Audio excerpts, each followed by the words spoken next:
Épître de Paul aux Romains, chapitre 1. Paul, serviteur du Christ Jésus, appelé à être apôtre mis à part pour l'évangile de Dieu. Cet évangile, Dieu l'avait promis auparavant par ses prophètes dans les saintes Écritures. Il concerne son Fils, né de la descendance de David selon la chair, et déclaré Fils de Dieu avec puissance selon l'Esprit de sainteté par sa résurrection d'entre les morts. Jésus-Christ, notre Seigneur. C'est par lui que nous avons reçu la grâce et l'apostolat pour amener en son nom à l'obéissance de la foi toutes les nations, parmi lesquelles vous êtes aussi, vous qui avez été appelés par Jésus-Christ. À tous ceux qui à Rome sont bien-aimés de Dieu, appelés à être saints, que la grâce et la paix vous soient données de la part de Dieu notre Père et du Seigneur Jésus-Christ. Je rends d'abord grâce à mon Dieu, par Jésus-Christ, au sujet de vous tous, parce que votre foi est renommée dans le monde entier. Dieu que je sers en mon esprit en annonçant l'évangile de son Fils, m'est témoin que je fais mention de vous toujours et continuellement dans mes prières. Je demande d'avoir enfin, Dieu voulant, une occasion favorable d'aller chez vous, car je désire vivement vous voir pour vous communiquer quelques dons spirituels, afin que vous soyez affermis, ou plutôt, afin que chez vous, nous soyons encouragés ensemble par la foi qui nous est commune, à vous et à moi. Je ne veux pas que vous ignoriez, frères, que j'ai souvent formé le projet d'aller vous voir afin d'avoir quelques fruits parmi vous, comme parmi les autres nations. Mais j'en ai été empêché jusqu'ici. Je me dois aux Grecs et aux barbares, aux savants et aux ignorants. De là mon vif désir de vous annoncer l'Évangile, à vous aussi qui êtes à Rome. Car je n'ai pas honte de l'Évangile. C'est une puissance de Dieu pour le salut de quiconque croit, du juif premièrement, puis du grec. En effet, la justice de Dieu s'y révèle par la foi et pour la foi, selon qu'il est écrit, « Le juste vivra par la foi ». La colère de Dieu se révèle du ciel contre toute impiété et toute injustice des hommes qui retiennent injustement la vérité captive. Car ce qu'on peut connaître de Dieu est manifeste pour eux, car Dieu le leur a manifesté. En effet, les perfections invisibles de Dieu, sa puissance éternelle et sa divinité se voient fort bien depuis la création du monde quand on les considère dans ses ouvrages. Ils sont donc inexcusables, puisque, ayant connu Dieu, ils ne l'ont pas glorifié comme Dieu et ne lui ont pas rendu grâce, mais ils se sont égarés dans de vains raisonnements, et leur cœur sans intelligence a été plongé dans les ténèbres. Se vantant d'être sages, ils sont devenus fous, et ils ont remplacé la gloire du Dieu incorruptible par des images représentant l'homme corruptible, des oiseaux, des quadrupèdes et des reptiles. C'est pourquoi Dieu les a livrés à l'impureté selon les convoitises de leur cœur, en sorte qu'ils déshonorent eux-mêmes leur propre corps. Eux qui ont remplacé la vérité de Dieu par le mensonge et qui ont adoré et servi la créature au lieu du Créateur qui est béni éternellement. Amen. C'est pourquoi Dieu les a livrés à des passions déshonorantes, car leurs femmes ont remplacé les relations naturelles par des actes contre nature, et de même les hommes, abandonnant les relations naturelles avec la femme, se sont enflammés dans leurs désirs les uns pour les autres. Ils commettent l'infamie, homme avec homme, et reçoivent en eux-mêmes le salaire que mérite leur égarement. Comme ils n'ont pas jugé bon d'avoir la connaissance de Dieu, Dieu les a livrés à une mentalité réprouvée pour commettre des choses indignes.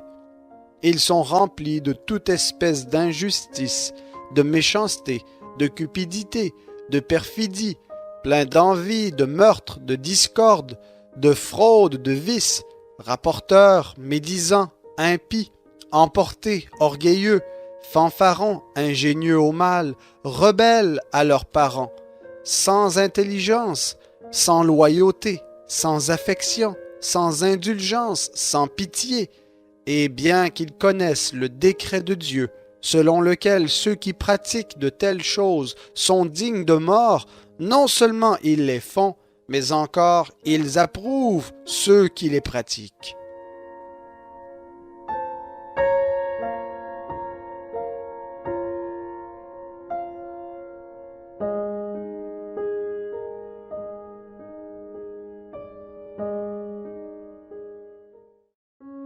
Épître de Paul aux Romains, chapitre 2. Tu es donc inexcusable, qui que tu sois, toi qui juges, car en jugeant les autres, tu te condamnes toi-même, puisque toi qui juges, tu agis comme eux. Nous savons en effet que le jugement de Dieu contre ceux qui agissent ainsi est selon la vérité. Comptes-tu, toi qui juges ceux qui agissent ainsi et qui fais comme eux, que toi tu échapperas au jugement de Dieu? Ou méprises-tu les richesses de sa bonté, de son support, de sa patience, sans reconnaître que la bonté de Dieu te pousse à la repentance? Mais par ton endurcissement et par ton cœur impénitent, tu t'amasses un trésor de colère pour le jour de la colère et de la révélation du juste jugement de Dieu, qui rendra à chacun selon ses œuvres.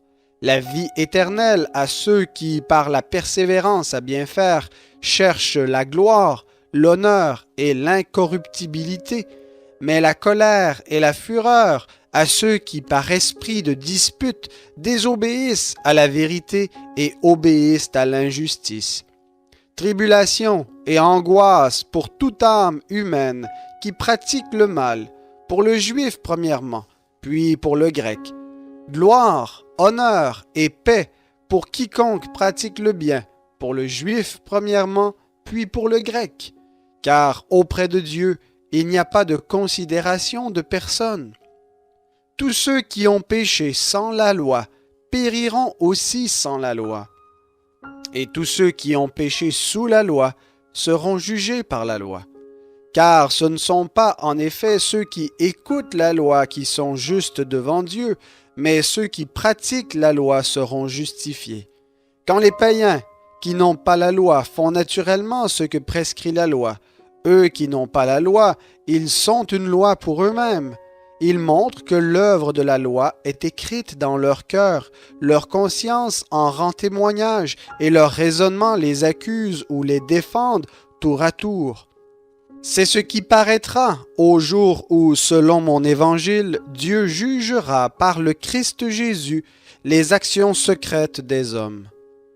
Toi qui te donnes le nom de juif, qui te repose sur la loi, qui te glorifie de Dieu, qui connaît sa volonté, qui instruit par la loi sans discerner ce qui est important, toi qui te persuades d'être le conducteur des aveugles, la lumière de ceux qui sont dans les ténèbres, l'éducateur des insensés, le maître des enfants, parce que tu as dans la loi la formule de la connaissance et de la vérité. Toi donc qui enseignes les autres, tu ne t'enseignes pas toi-même? Toi qui prêches de ne pas dérober, tu dérobes? Toi qui dis de ne pas commettre l'adultère, tu commets l'adultère. Toi qui as horreur des idoles, tu commets des sacrilèges. Toi qui te fais une gloire de la loi, tu déshonores Dieu par la transgression de la loi. Car le nom de Dieu est à cause de vous blasphémé parmi les païens, ainsi qu'il est écrit. Certes, la circoncision est utile si tu pratiques la loi, mais si tu transgresses la loi, ta circoncision devient incirconcision. Si donc l'incirconcis observe les ordonnances de la loi, son incirconcision ne sera-t-elle pas comptée comme circoncision? L'incirconcis de nature qui accomplit la loi ne te condamnera-t-il pas, toi qui la transgresses tout en ayant la lettre de la loi et la circoncision? Le juif, ce n'est pas celui qui en a les apparences, et la circoncision, ce n'est pas celle qui est apparente dans la chair. Mais le juif, c'est celui qui l'est intérieurement, et la circoncision, c'est celle du cœur, selon l'esprit, et non selon la lettre. La louange de ce juif ne vient pas des hommes, mais de Dieu.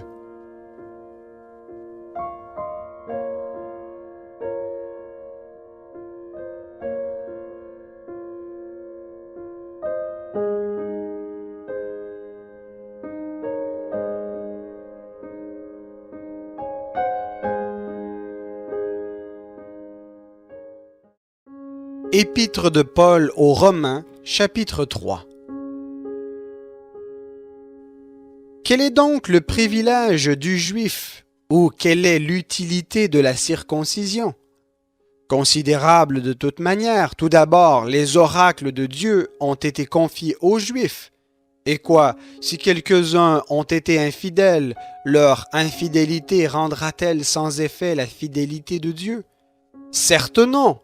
Que Dieu soit reconnu pour vrai et tout homme pour menteur selon qu'il est écrit, afin que tu sois trouvé juste dans tes paroles et que tu triomphes dans ton procès. Mais si notre injustice fait ressortir la justice de Dieu, que dirons-nous? Dieu est-il injuste quand il donne cours à sa colère? Je parle à la manière des hommes.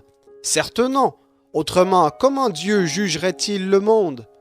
Et si par mon mensonge, la vérité de Dieu abonde pour sa gloire, pourquoi suis-je moi-même encore jugé comme pécheur?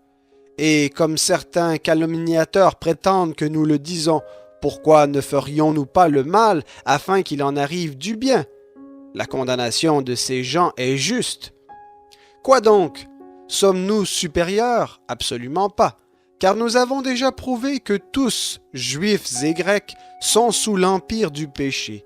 Selon qu'il est écrit, il n'y a pas de juste, pas même un seul.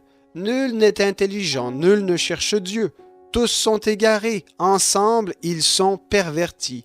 Il n'en est aucun qui fasse le bien, pas même un seul.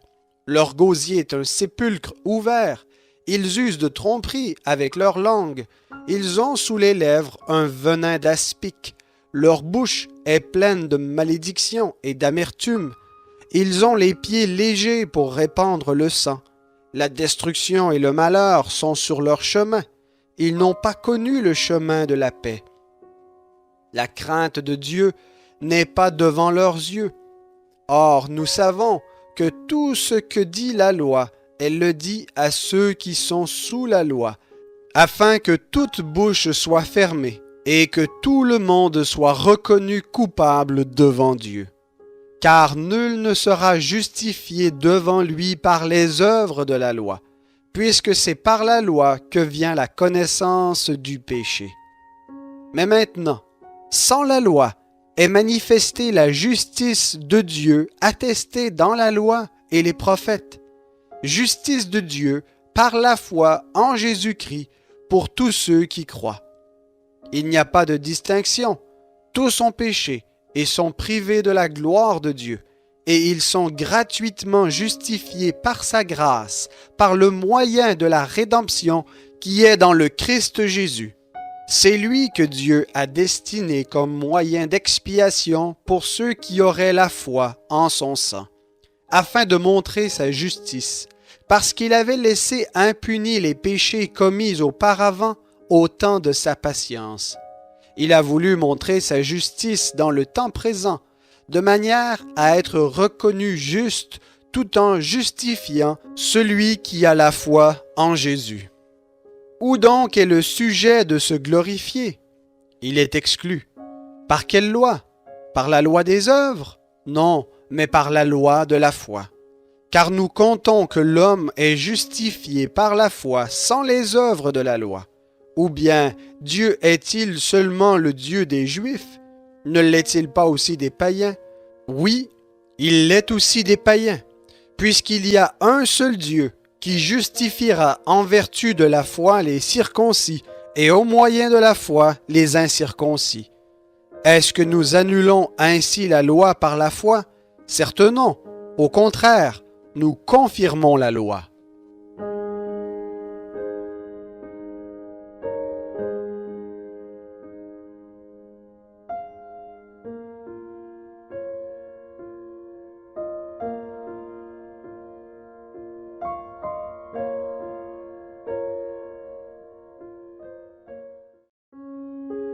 Épître de Paul aux Romains, chapitre 4. Que dirons-nous donc d'Abraham, notre ancêtre selon la chair? Qu'a-t-il obtenu? Si en effet Abraham a été justifié par les œuvres, il a sujet de se glorifier, mais devant Dieu, il n'en est pas ainsi. En effet, que dit l'Écriture?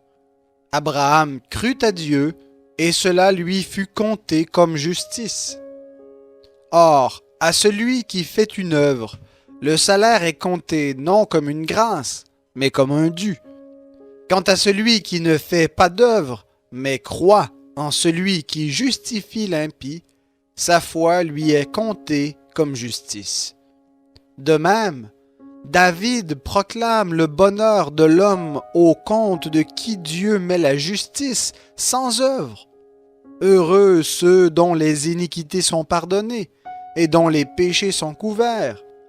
Heureux l'homme à qui le Seigneur ne compte pas son péché. Ce bonheur n'est-il que pour les circoncis ou est-il également pour les incirconcis? Car nous disons, pour Abraham la foi fut comptée comme justice. Comment donc était-il lorsqu'elle lui fut comptée? Était-il circoncis ou non? Il n'était pas encore circoncis, il était incirconcis, et il a reçu le signe de la circoncision comme sceau de la justice qu'il avait obtenue par la foi, quand il était incirconcis. Il est ainsi le Père de tous ceux qui croient, bien qu'incirconcis, pour que la justice leur soit comptée. Et il est aussi le Père des circoncis, qui n'ont pas seulement la circoncision, mais encore qui marchent sur les traces de la foi de notre Père Abraham, quand il était incirconcis. En effet, ce n'est point par la loi que l'héritage du monde a été promis à Abraham, ou à sa descendance, c'est par la justice de la foi. Si c'est par la loi qu'on est héritier, la foi est vaine, et la promesse est annulée. Car la loi produit la colère, et là où il n'y a pas de loi, il n'y a pas non plus de transgression. Donc, c'est par la foi, pour qu'il s'agisse d'une grâce, afin que la promesse soit assurée à toute la descendance, non seulement à celle qui a la loi, mais aussi à celle qui a la foi d'Abraham, notre Père à tous, selon qu'il est écrit, « Je t'ai établi Père d'un grand nombre de nations. » Il est notre Père à tous devant Dieu en qui il a cru, qui donne la vie aux morts et qui appelle à l'existence ce qui n'existe pas. Espérant contre toute espérance, il crut et devint ainsi Père d'un grand nombre de nations, selon ce qui avait été dit, telle sera ta descendance. Et, sans faiblir dans la foi, il considéra son corps presque mourant, puisqu'il avait près de 100 ans, et le sein maternel de Sarah déjà atteint par la mort. Mais face à la promesse de Dieu, il ne douta point par incrédulité, mais fortifié par la foi, il donna gloire à Dieu. Pleinement convaincu de ceci, ce que Dieu a promis, il a aussi la puissance de l'accomplir. C'est pourquoi cela lui fut compté comme justice. Mais ce n'est pas à cause de lui seul qu'il est écrit « cela lui fut compté ». C'est aussi à cause de nous, à qui cela sera compté. Nous qui croyons en celui qui a ressuscité d'entre les morts, Jésus, notre Seigneur, livré pour nos offenses et ressuscité pour notre justification.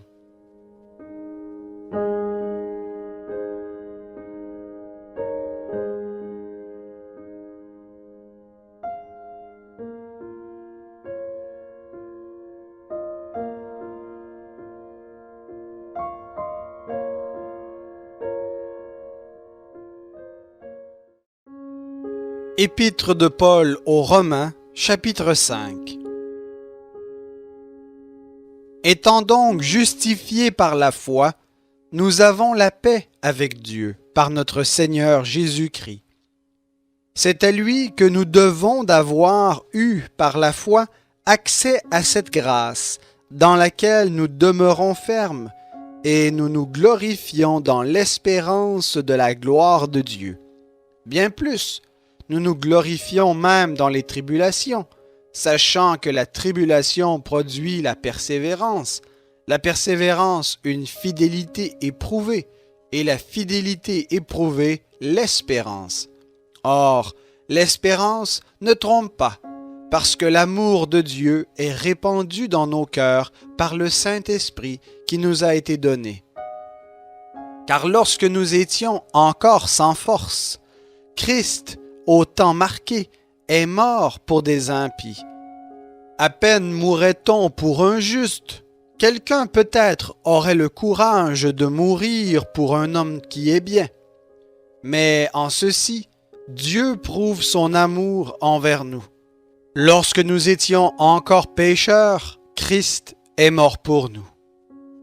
À bien plus forte raison, maintenant que nous sommes justifiés par son sang, serons-nous sauvés par lui de la colère. Car si, lorsque nous étions ennemis, nous avons été réconciliés avec Dieu par la mort de son Fils, à bien plus forte raison, étant réconciliés, serons-nous sauvés par sa vie. Plus encore, nous nous glorifions en Dieu par notre Seigneur Jésus-Christ, par qui maintenant nous avons obtenu la réconciliation. C'est pourquoi, de même que par un seul homme, le péché est entré dans le monde, et par le péché la mort, et qu'ainsi la mort a passé sur tous les hommes parce que tous ont péché. Car jusqu'à la promulgation de la loi, le péché était dans le monde, mais le péché n'est pas mis en compte quand il n'y a pas de loi. Cependant, la mort a régné depuis Adam jusqu'à Moïse, même sur ceux qui n'avaient pas péché par une transgression semblable à celle d'Adam, lequel est la figure de celui qui devait venir. Mais il n'en est pas du don gratuit, comme de la faute, car si par la faute d'un seul beaucoup sont morts, à plus forte raison, la grâce de Dieu et le don qui vient de la grâce d'un seul homme, Jésus-Christ, ont-ils été abondamment répandus sur beaucoup. Il n'en va pas de ce don comme du péché d'un seul homme, car le jugement, après une seule faute, aboutit à la condamnation, tandis que le don gratuit, après de nombreuses fautes, aboutit à la justification. Si par la faute d'un seul, la mort a régné par lui seul, à bien plus forte raison, ceux qui reçoivent l'abondance de la grâce et du don de la justice régneront-ils dans la vie par le seul Jésus-Christ. Ainsi donc, comme par une seule faute, la condamnation s'étend à tous les hommes, de même, par un seul acte de justice, la justification qui donne la vie s'étend à tous les hommes.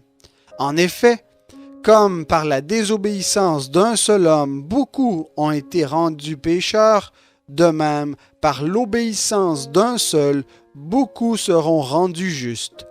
Or, la loi est intervenue pour que la faute soit amplifiée, mais là où le péché s'est amplifié, la grâce a surabondé. De la sorte, comme le péché a régné avec la mort, ainsi la grâce règne par la justice, pour la vie éternelle, par Jésus-Christ notre Seigneur.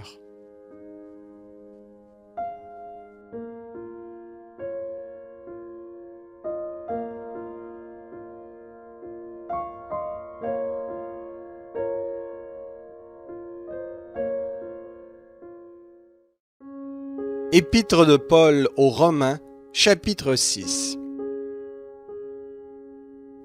Que dirons-nous donc? Demeurerions-nous dans le péché, afin que la grâce abonde? Certes non. Nous qui sommes morts au péché, comment vivrions-nous encore dans le péché? Ignorez-vous que nous tous qui avons été baptisés en Christ Jésus, c'est en sa mort que nous avons été baptisés? Nous avons donc été ensevelis avec lui dans la mort par le baptême, afin que, comme Christ est ressuscité d'entre les morts par la gloire du Père, de même, nous aussi, nous marchions en nouveauté de vie. En effet, si nous sommes devenus une même plante avec lui par la conformité à sa mort, nous le serons aussi par la conformité à sa résurrection. Nous savons que notre vieille nature a été crucifiée avec lui, afin que ce corps de péché soit réduit à l'impuissance et que nous ne soyons plus esclaves du péché.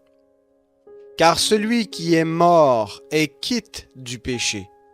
Or, si nous sommes morts avec Christ, nous croyons que nous vivrons aussi avec lui, sachant que Christ, ressuscité d'entre les morts, ne meurt plus. La mort ne domine plus sur lui, car il est mort, et c'est pour le péché qu'il est mort, une fois pour toutes. Et maintenant qu'il vit, il vit pour Dieu. Ainsi, vous-même, considérez-vous comme morts au péché et comme vivants pour Dieu en Christ Jésus. Que le péché ne règne donc pas dans vos corps mortels, et n'obéissez pas à ses convoitises. Ne livrez pas vos membres au péché, comme armes pour l'injustice, mais livrez-vous vous-même à Dieu, comme des vivants revenus de la mort, et offrez à Dieu vos membres comme armes pour la justice. Le péché ne dominera pas sur vous, car vous n'êtes pas sous la loi mais sous la grâce. Quoi donc? Pécherions-nous parce que nous ne sommes pas sous la loi mais sous la grâce? Certes non. Ne savez-vous pas que si vous vous livrez à quelqu'un comme esclave pour lui obéir, vous êtes esclave de celui à qui vous obéissez, soit du péché qui conduit à la mort, soit de l'obéissance qui conduit à la justice. Mais grâce à Dieu, après avoir été esclave du péché, vous avez obéi de cœur à la règle de doctrine qui vous a été transmise. Libérés du péché, vous êtes devenus esclaves de la justice. Je parle à la manière des hommes, à cause de la faiblesse de votre chair. De même donc que vous avez livré vos membres comme esclaves à l'impureté et à l'iniquité, pour aboutir à l'iniquité, ainsi maintenant, livrez vos membres comme esclaves à la justice pour aboutir à la sanctification. Car lorsque vous étiez esclaves du péché, vous étiez libres à l'égard de la justice. Quels fruits portiez-vous alors? Des fruits dont vous avez honte maintenant, car leur fin c'est la mort. Mais maintenant, libérés du péché et esclaves de Dieu, vous avez pour fruit la sanctification et pour fin la vie éternelle. Car le salaire du péché, c'est la mort, mais le don gratuit de Dieu, c'est la vie éternelle en Christ Jésus, notre Seigneur.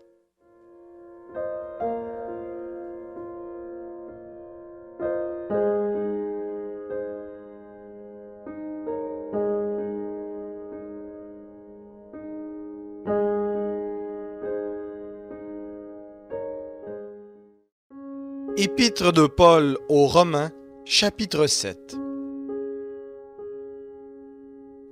Ignorez-vous, frères, je parle à des gens qui connaissent la loi, que la loi régit l'homme aussi longtemps qu'il vit. Ainsi, une femme mariée est liée par la loi à son mari tant qu'il est vivant. Mais si le mari meurt, elle est dégagée de la loi qui la liait à son mari. Si donc, du vivant de son mari, elle devient la femme d'un autre homme, elle sera appelée adultère. Mais si le mari meurt, elle est libérée de la loi. Elle n'est donc pas adultère en devenant la femme d'un autre. De même, mes frères, vous aussi, vous êtes morts à l'égard de la loi, par le corps du Christ, pour appartenir à un autre, à celui qui est ressuscité d'entre les morts, afin que nous portions des fruits pour Dieu. Car lorsque nous étions sous l'emprise de la chair, les passions des péchés provoqués par la loi agissaient dans nos membres et nous faisaient porter du fruit pour la mort. Mais maintenant, nous sommes dégagés de la loi, car nous sommes morts à ce qui nous tenait captifs, de sorte que nous servons sous le régime nouveau de l'esprit, et non plus sous le régime ancien de la lettre. Que dirons-nous donc? La loi est-elle péché? Certes non, mais je n'ai connu le péché que par la loi, car je n'aurais pas connu la convoitise si la loi n'avait dit « tu ne convoiteras pas ». Et le péché profitant de l'occasion produisit en moi, par le commandement, toutes sortes de convoitises, car sans la loi, le péché est mort. Pour moi, autrefois sans loi, je vivais. Mais quand le commandement est venu, le péché a pris vie, et moi je mourus. Ainsi, le commandement qui mène à la vie se trouva pour moi mener à la mort. Car le péché profitant de l'occasion me séduisit par le commandement et par lui me fit mourir. Ainsi la loi est sainte et le commandement saint, juste et bon. Ce qui est bon est-il donc devenu pour moi la mort? Certes non, mais le péché, afin de se manifester en tant que péché, a produit en moi la mort par ce qui est bon, afin que, par le commandement, le péché apparaisse démesurément péché. Nous savons, en effet, que la loi est spirituelle, mais moi, je suis charnel, vendu au péché. Car ce que j'accomplis, je ne le comprends pas. Ce que je veux, je ne le pratique pas. Mais ce que je hais, voilà ce que je fais. Si ce que je ne veux pas, je le fais, je déclare d'accord avec la loi qu'elle est bonne. Mais ce n'est plus moi qui accomplis cela, mais le péché qui habite en moi. Car je sais, ce qui est bon n'habite pas en moi, c'est-à-dire dans ma chair. Car je suis à même de vouloir, mais non pas d'accomplir le bien. Je ne fais pas le bien que je veux, mais je pratique le mal que je ne veux pas. Si je fais ce que je ne veux pas, ce n'est plus moi qui l'accomplis, mais le péché qui habite en moi. Je trouve donc cette loi. Pour moi qui veux faire le bien, le mal est présent à côté de moi. Car je prends plaisir à la loi de Dieu dans mon fort intérieur, mais je vois dans mes membres une autre loi qui lutte contre la loi de mon intelligence et qui me rend captif de la loi du péché qui est dans mes membres. Malheureux que je suis! Qui me délivrera de ce corps de mort? Grâce soit rendue à Dieu par Jésus-Christ notre Seigneur. Ainsi donc, par mon intelligence, je suis esclave de la loi de Dieu, tandis que par ma chair, je suis esclave de la loi du péché.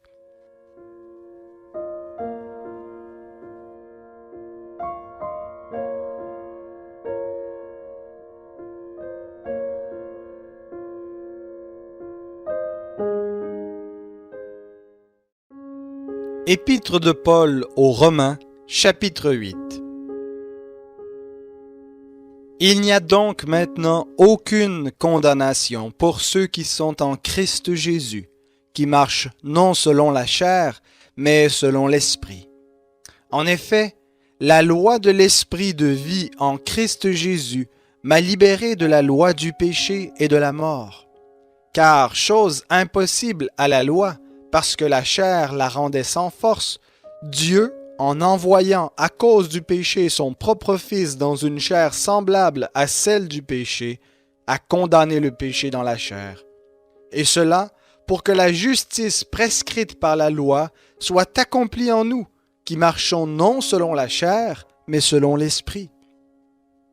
En effet, ceux qui vivent selon la chair ont les tendances de la chair, tandis que ceux qui vivent selon l'Esprit ont celles de l'Esprit. Avoir les tendances de la chair, c'est la mort. Avoir celles de l'Esprit, c'est la vie et la paix. Car les tendances de la chair sont ennemies de Dieu, Parce que la chair ne se soumet pas à la loi de Dieu. Elle en est même incapable. Or, ceux qui sont sous l'emprise de la chair ne peuvent plaire à Dieu. Pour vous, vous n'êtes plus sous l'emprise de la chair, mais sous celle de l'Esprit, si du moins l'Esprit de Dieu habite en vous. Si quelqu'un n'a pas l'Esprit de Christ, il ne lui appartient pas. Et si Christ est en vous, le corps, il est vrai, est mort à cause du péché, mais l'Esprit est vie à cause de la justice. Et si l'Esprit de celui qui a ressuscité Jésus d'entre les morts habite en vous, celui qui a ressuscité le Christ Jésus d'entre les morts donnera aussi la vie à vos corps mortels par son Esprit qui habite en vous.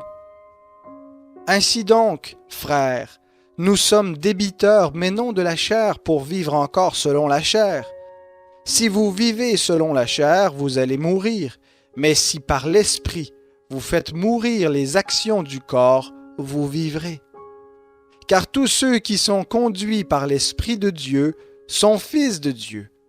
Et vous n'avez pas reçu un esprit de servitude pour être encore dans la crainte, mais vous avez reçu un esprit d'adoption, par lequel nous crions « Abba, Père ». L'Esprit lui-même rend témoignage à notre esprit que nous sommes enfants de Dieu. Or, si nous sommes enfants, nous sommes aussi héritiers, héritiers de Dieu et co-héritiers de Christ, si toutefois nous souffrons avec lui, afin d'être aussi glorifiés avec lui. J'estime qu'il n'y a pas de commune mesure entre les souffrances du temps présent et la gloire à venir qui sera révélée pour nous. Aussi la création attend-elle avec un ardent désir la révélation des fils de Dieu.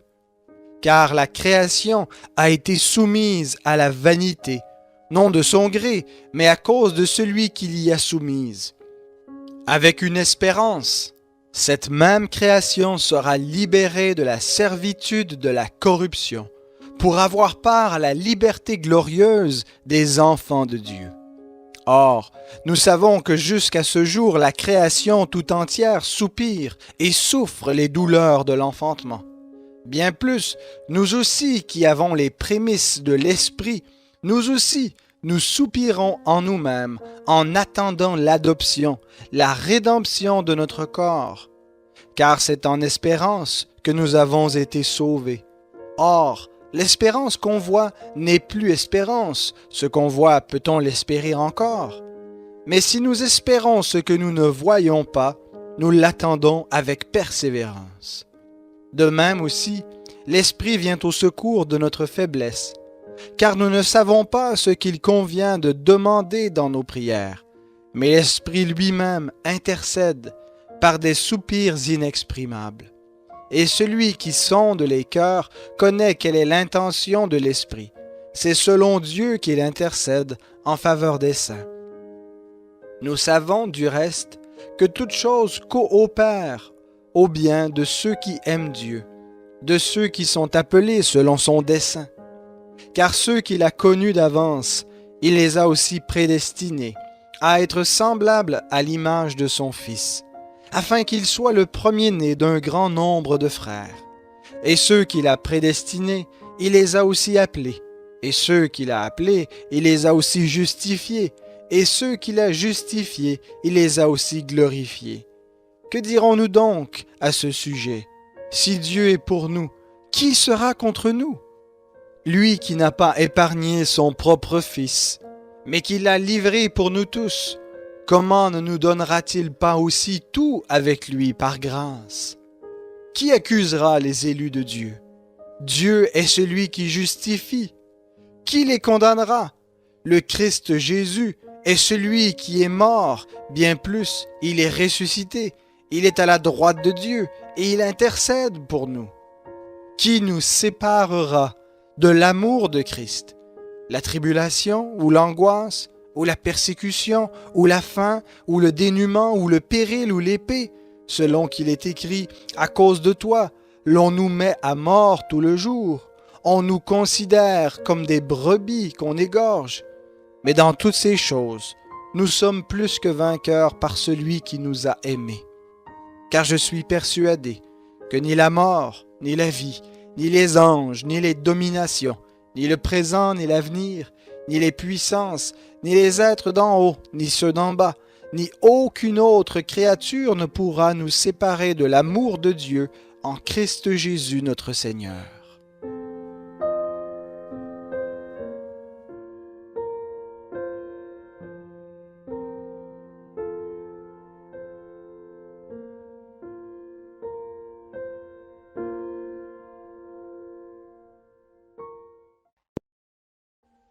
Audio Jungle.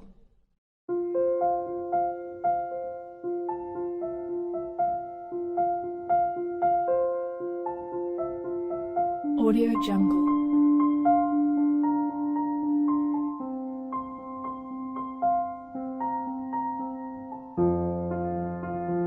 Audio Jungle.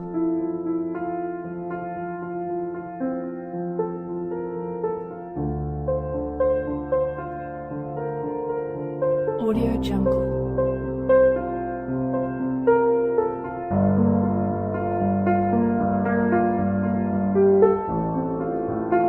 Audio Jungle.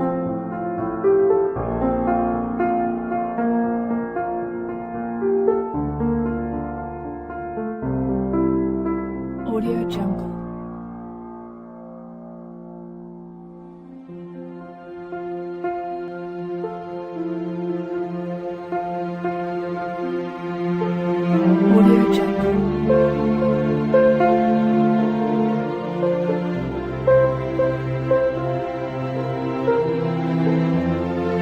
Audio Jungle.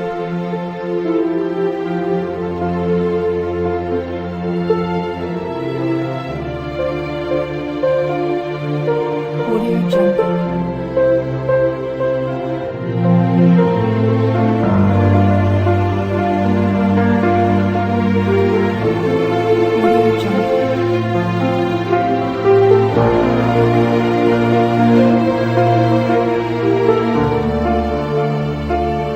Audio Jungle.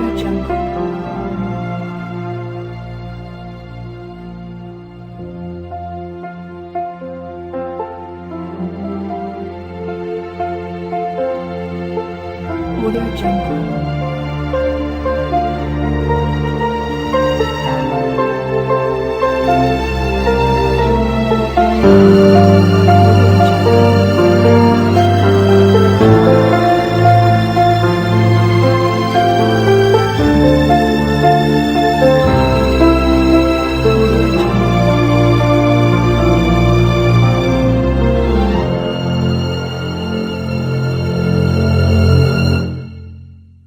Audio Jungle.